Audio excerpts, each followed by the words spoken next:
finally using that butter for your body. Yeah.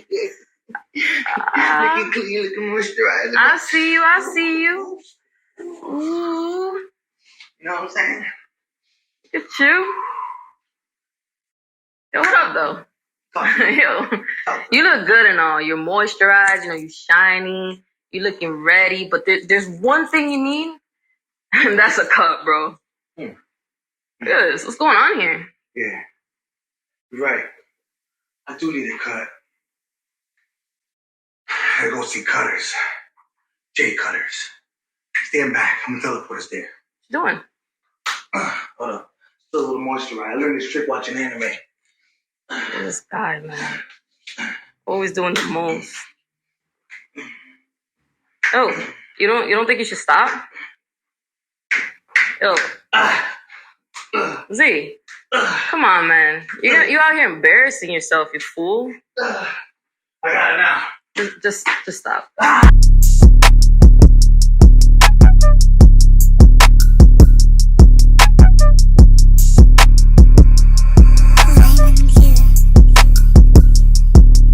So what we doing today, man? Just a little fade on the sides, leave everything on the top. Okay. I'm saying, how you doing, Cuttaz, man? Yeah, I'm doing good, man. Same as always? Yes, sir. Same as always. One day at a time. Yeah, hell yeah. You got a lot of clients today? Oh, yeah. I had a busy day. Yeah. Today's my birthday, too. Oh, today's your birthday? Yeah. Cumpleaños feliz, my brother. Thank you. You know what I mean? How old are you now? I'm 32. 32? 32. How long have you been cutting hair? 17 years. About 17 years. 17 years, bro? Yeah. Since baby, I was 32, I was that means 15. it's 15. Yeah. Damn. What inspired you to cut hair? Just basically, I just love the culture. You know, everything that has to do with hair. Yeah.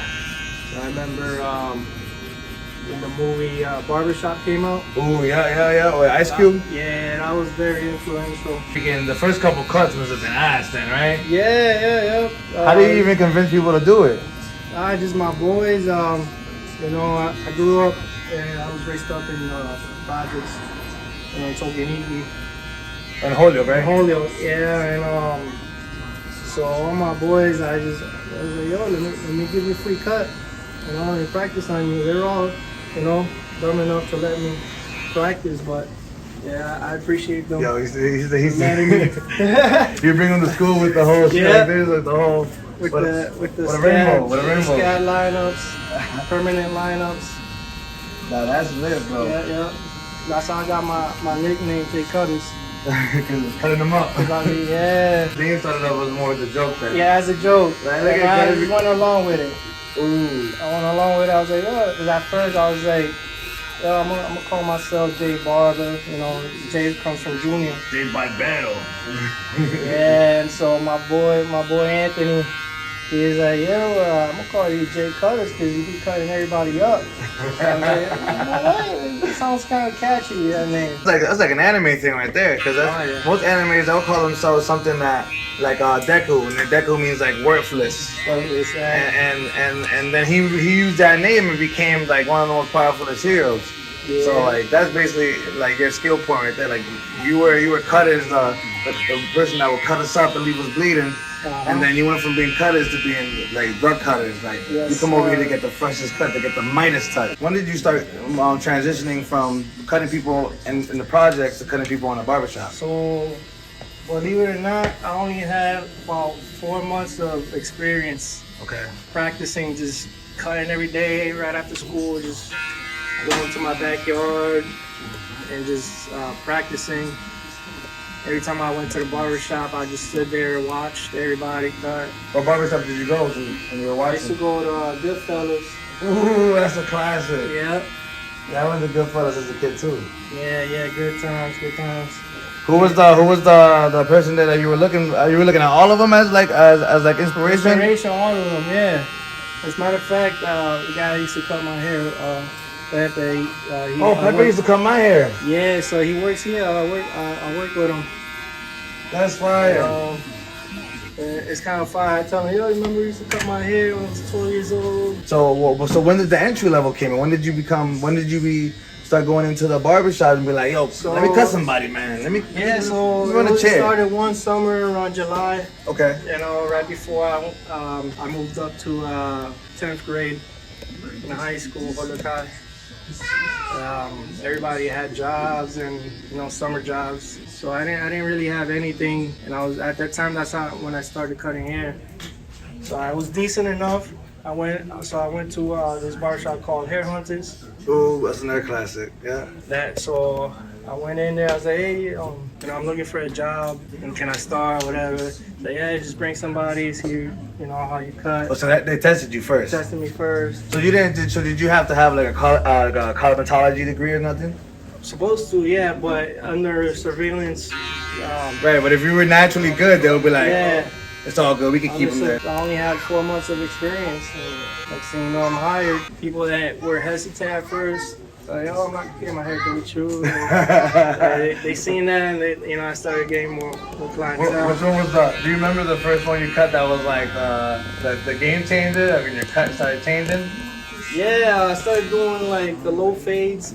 And that's kind of like, I kind of like mastered it at one point. The king of the low fades, yo. Yeah. Like, you're not lying. I got my low fades. Around that time, like, low fades were kind of, like, they were around, but not like, they weren't too popular. Yeah. The taper was, right? The taper was? Yeah. That was the main cut at the time. Tapers. And so I started working there, Hair Hunters, 15 years old. And I kept, learning and picking up tips from every other barber. And then from there on, I went down to Who's Next after 4 months. Oh, you went to Who's Next too? Yeah. Ooh, so you got your inspiration from Goodfellas. Yeah. You went down, you worked at Hair Hunters, and then you went to Who's Next. Yep. Oh, so you went to a couple Holat spots. Yeah, I went to a few. Yeah, and then I went to Paper City after that. Around that time, I was still in high school, 17 years old. Can you say you were still learning at that time too? I was still learning. I'm still learning now. Right. Yeah, you never stop learning. And then that's when I came over here. And forgot what year it was, probably 2011. Right, and this was when it was named Hall of Fame, right? When it was Hall of Fame, yeah. Yeah. And then, I switched up a few times. I went down the street. Yeah, because I remember by the time you went to Hall of Fame was when I started coming here a lot. Yeah. I was coming here with the gang, or getting cuts right before going to the club, you know what I mean? Be lit. The club days. We getting the Midas touch before we get, you know what I'm saying? Basically, man, you're from Holyoke. You went through the Holyoke route of like enjoying yourself and having parties. And like being lit. Cause that's how we were. Being in Holyoke, we didn't really have nowhere else to do besides if we picked the craft. But then like our extracurriculum would be us being lit and being out and shit. Yeah, so I didn't start having fun till like towards the end of high school. So transitioning, basically after high school, you were able to have the freedom. Yep. So basically, you felt at that time where the freedom was like kind of overwhelming because you were like, oh yes, finally I can do whatever I want. Exactly. I was making good money and I had my car, my license. Right. I had a good amount of clients by that time. Oh no, you were lit. You were lit. Yeah. That was before the app. That was before the app. Because we had to wait hours for cutters, and that's if. Because if you got the VIP, you get right in. Yeah. It's about who you know. It's about who you know. How did that affect you in the way you were cutting? Because as you were making more money, I was wasting it too. I was wasting a lot of money. I was going out clubbing, just being a wild boy. Being a wild boy, yeah. So like, and that started affecting the way you were. I was affecting my business and the way I was cutting. What made you want to turn the turning point? I had a point where, I was like, I had enough. I wasn't, feeling myself, like I was going through a rough patch. Just from there on, I decided to get back into church and give my life back to God. Got back on my feet and took it more serious. Started, perfecting my craft. Right. Working on myself. No, but I can already see from just by knowing you, because you were a big fella at one point. Yeah. You know what I mean? This is when you were wilding, partying, having a lit time. Yeah. And you were a big fella. So I could tell the transitioning from going to church and relaxing your life and realizing, and look how fit, how slim you look, how fit you look. Sometimes when I look at you, bro, I don't even recognize you. I gotta take a double take. That's another thing. You know, I got married when I was young. You know, younger. Yeah. So I've been married for like 12 years now.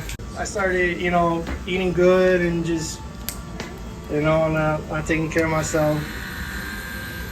And who doesn't love to eat, you know? So I ended up gaining like probably almost 350 pounds. Damn. I was at that point, you know, and I was like, yeah, I gotta do something about myself. You know, I'm hitting 30. You know, I want to live for a long time, you know. But things get worse too, especially when we're eating like that. You know, yeah. compilations eventually start coming to fruition. Oh, yeah, man. So I lost a total of 120 pounds so far. What did you do to lose it? Just eating good and exercising. I'm gonna see what this girl says. Yo. See, I'm trying to hit this girl up for a minute. Hey.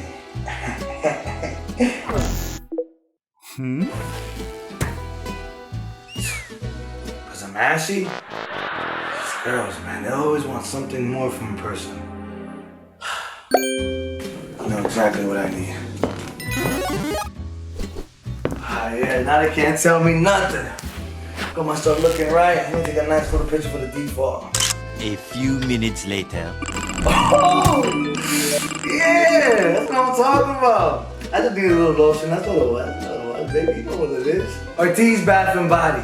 Keep yourself moisturized so those girls can reply.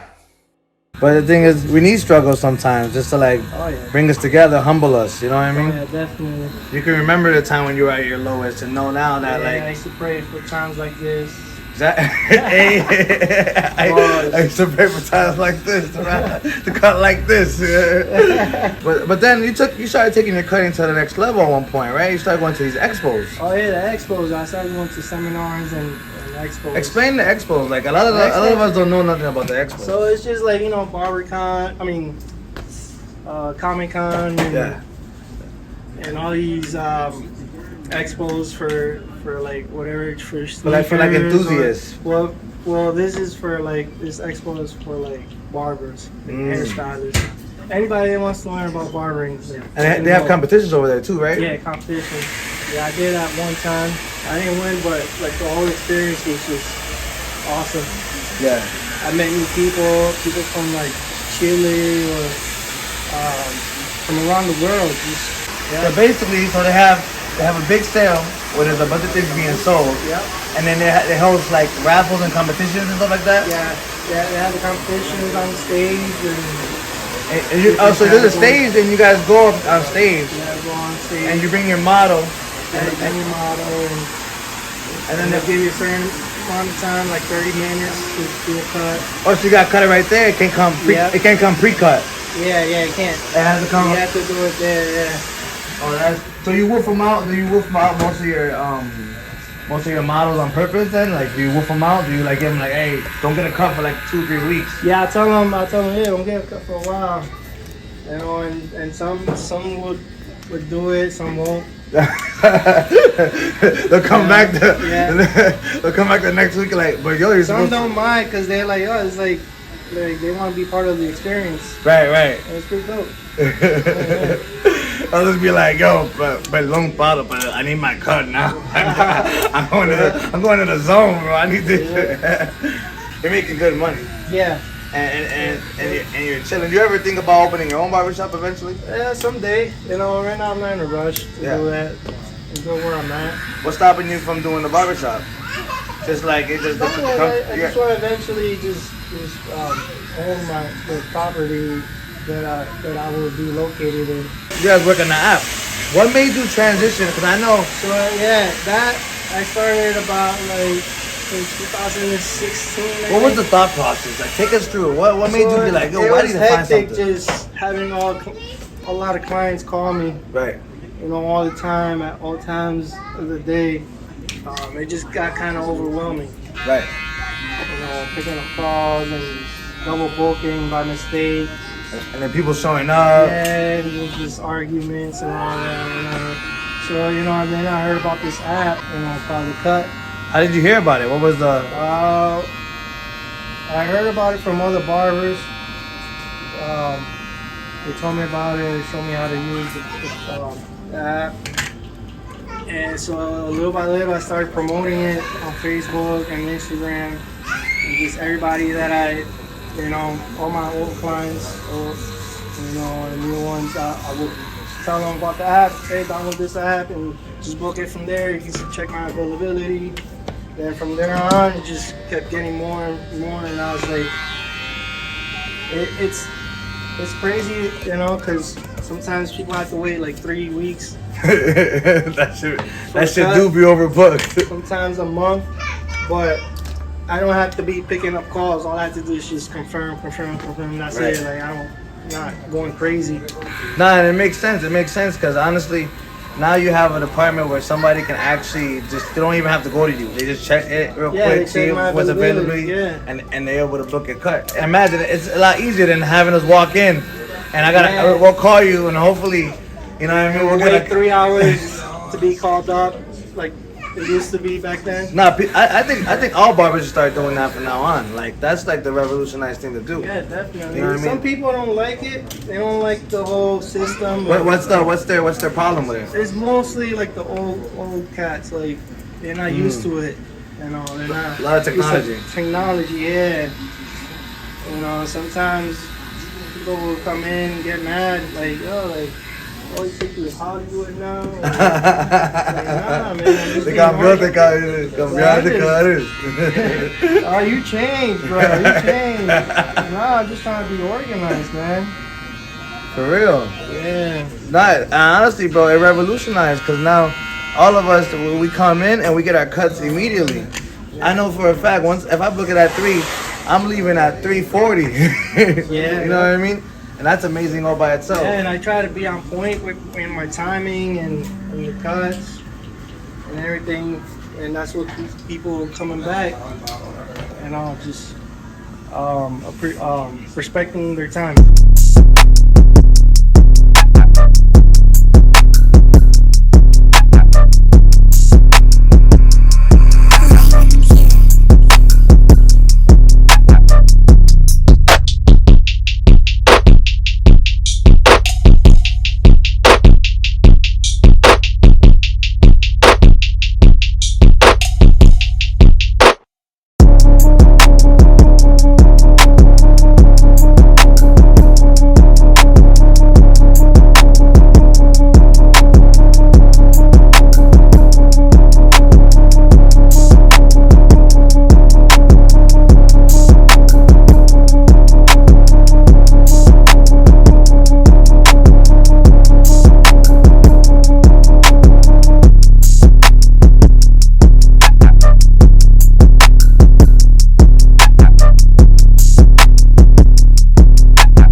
Yeah, man. A lot of people, man. When I every time I get a cut from you, always ask me like, "Yo, where you get your cuts from, man? Why your face so tight?" You know what I'm saying? And but they don't understand. Like, not everybody can come to the Midas touch. Hey. You know what I mean? It's a gift. It's a privilege to sit on the cutter's table. You know what I mean? I'm flattered. No, that's what I feel. You know what I mean? I feel every time I get one, I'm blessed. I'm given new life. I'm resurrected. You know what I'm saying? One of the many things that I want to discuss with you, though, is the work life. How it is to be in an environment with other barbers, most of it sometimes being in the hoods, and you guys just having a good time, chopping it up. Yeah. What are the most craziest things that have happened in a barbershop? Oh man, if I tell you, there's so many things that I've seen, throughout the years. You know, like fights.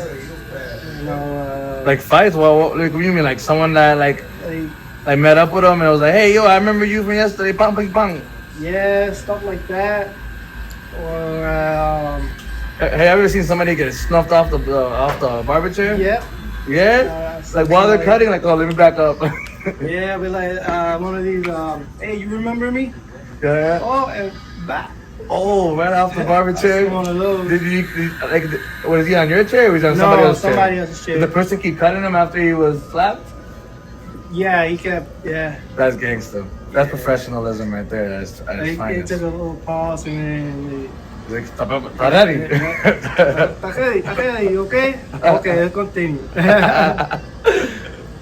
But no. Yeah, so many things be going on, but you know where I'm at right now, like this place, like you don't see, like It's more wholesome. it's more wholesome, it's calm. Right, because you were in Holat before, right? Yeah, And they used to be buck wild over I'm there. not too far from Hola, but at least we keep trying to keep the peace here. Yeah, you're away from the drama over here. Yeah, like if I know that somebody has beef with somebody else and they get booked like one after the other, I'll be like, yo, can I move you for this time? And you'll Just know, to avoid the conflict. you'll know already. Like Yeah, you'll be yeah. like, oh damn, this guy booked the same. Yeah. It's like, yo, I've hold done on, that a few times. that's lit. I try to keep the peace. It's like, yo, this is a mutual ground. The barbershop is a mutual ground. Yeah, Like, you don't, yeah. no beef here. Uh-huh. Get your cuts and go home. Exactly. Nah, but what else? What else has happened in the barbershop besides fights? Yeah, there's a lot of roasting. Right? Yeah. There's a lot of roasting. I got roasted today because of my outfit. Yeah. I look like a zookeeper. All day I've heard it. You pick up ape shit. Yeah. That's what you gotta do to keep the day going too, cause you're standing all day. Yeah, standing all day. For Bro, your 8 calves must be hours, ripped, so- bro. You must have some ripped calves right now. Yeah, all right, they're decent. Yeah. Cause he got shorts on. Yo, take a glance at his calves real quick. That's Steve Ooh, Worman. yo, those are strong. Damn, yo. Yeah, so you can find me at Genius Barbershop at 734 Chicopee Street, Chicopee. If you want to make an appointment, just download the app, The Cut. The cuts. The Cut, all together. Yeah. It's free to use.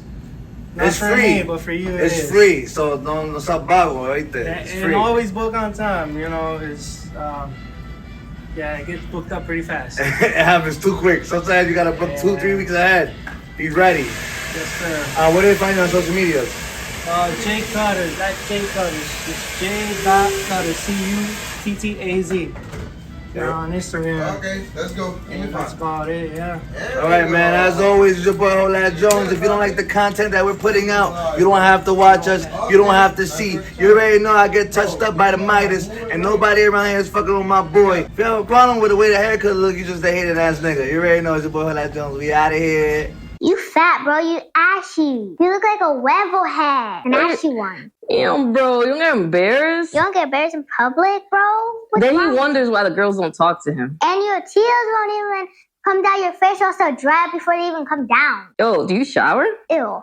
I don't think he showers. And if he does, then I don't know. He don't be putting lotion on. He don't be putting nothing.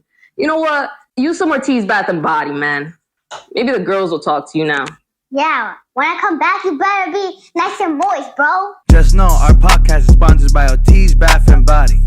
Keep yourself moisturized so those girls can reply. Order today. Order today. Hola!